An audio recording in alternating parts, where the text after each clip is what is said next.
కేంద్ర ఆర్థిక మంత్రి చిదంబరం మీడియాతో మాట్లాడుతున్నారు. ఇప్పుడు ప్రత్యక్షంగా చూద్దాం. January 2015.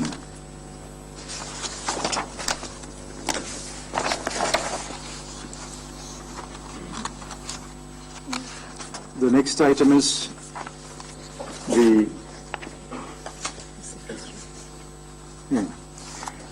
amendment to the SEBI Act. As you are aware, the Securities Appellate Tribunal is today chaired by a judge. The Act requires that the judge shall either be a judge of the Supreme Court or a person who is or has been the Chief Justice of a High Court.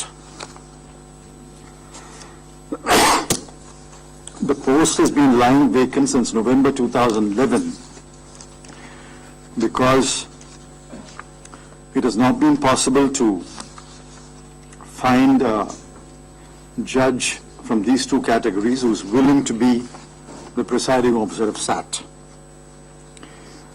We have consulted the Chief Justice of India and we have therefore decided to enlarge the field of eligibility by including a sitting or retired judge of a high court with a minimum of 7 years of service as a judge. So the field of eligibility now will be either the person is or has been a judge of the Supreme Court, or is or has been a Chief Justice of a High Court, or is or has been a judge of a High Court. We are hopeful that we can fill this vacancy quickly. An ordinance will be promulgated, and then the Chief Justice will be required to suggest the name of a judge.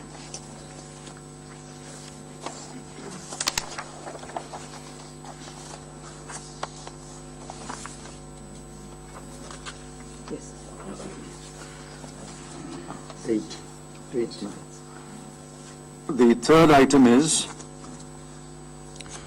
declaration of River Barak between Lakipur and Banga in the state of Assam as a national waterway by introducing a bill in Parliament.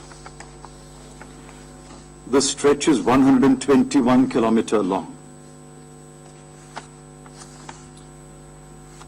This was approved in March 2007 and the bill was passed by the Lok Sabha in 2009, but subsequently could not be passed by the Rajya Sabha before the dissolution of the 14th Lok Sabha.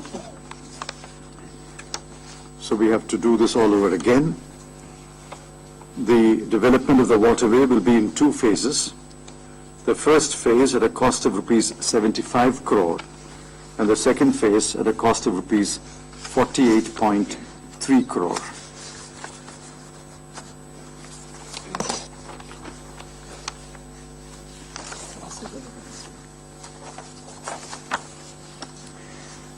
The next item is the revision of certain norms for the Indira Awas Yojana houses. As you're aware, this is a flagship scheme of the Government of India, administered through the Ministry of Rural Development. It is aimed at addressing rural housing issues for the poor, that is the persons in BPL families.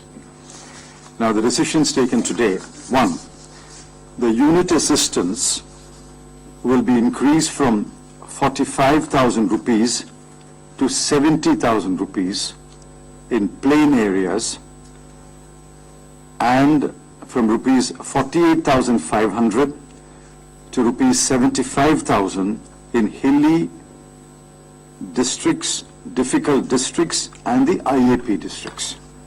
So the revised unit assistance is rupees 70,000 crore in plain areas and rupees 75,000 in the other difficult areas. Secondly, the unit assistance for providing a homestead for people who have no agricultural land or a house site is currently rupees 10,000. This would be increased to rupees 20,000.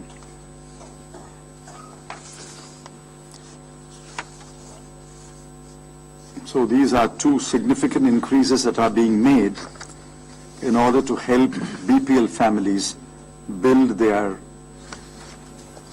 houses. This is a very popular scheme.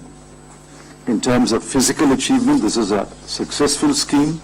The demand is, of course, very, very large, but within the budget allocations made, we are trying to meet the demand, and having regard to the increase in costs and the need for early completion of the house once the construction is started by the beneficiary, we think that the amount should be enhanced. They are being enhanced now significantly to 70,000 rupees for the house and to rupees 20,000 for the homestead.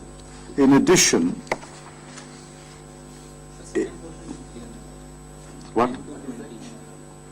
10 to 20, I said. For homestead, for buying the house. Huh? For the homestead is home site. Now, in addition to this, there is a scheme administered by public sector banks, whereas a beneficiary under the IAY is entitled to a loan of rupees 20,000 at 4% interest, DRI interest. Now, unfortunately, this window is not being availed of by many state governments and many district administrations. I'm told that it is being substantially availed of in Tamil Nadu and Gujarat.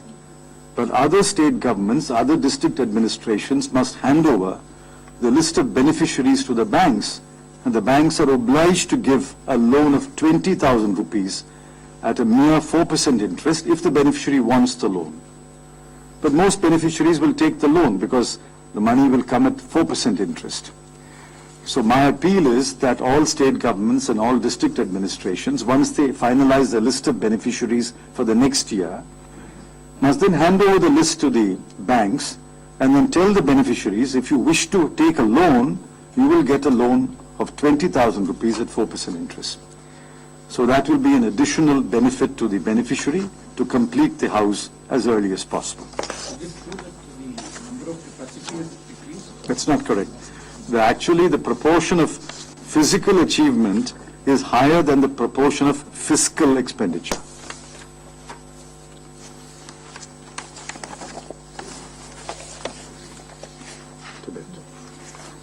Now, this is a long-standing demand, and we are happy that we have taken a decision.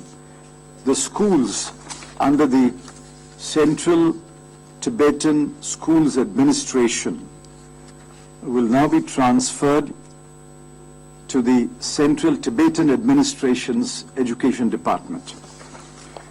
As you're aware, the schools are now being administered by a society called the Central Tibetan Schools Administration Society. It's running 21 schools, 7 grant and aid schools. There's a total enrollment of about 8,675 students. The schools follow the Tibetan medium of instruction at the primary level. Tibetan culture, music and dance are also part of the curriculum.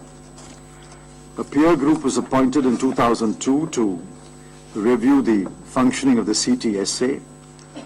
The peer group recommended that the CTSA, that is the society, be merged with the schools that are being run separately by the Central Tibetan Administration. And the CT has also been seeking transfer of these schools on the basis of the recommendation of the peer group. We have discussed this matter with Dr. Lobsang Sangye, who is the Chief Executive of the Central Tibetan Administration, and the proposal is that all these schools will now be transferred to the Central Tibetan Administration over a 3-year period, and they will run the schools through the Department of Education of the Central Tibetan Administration, which has its headquarters in Dharamshala.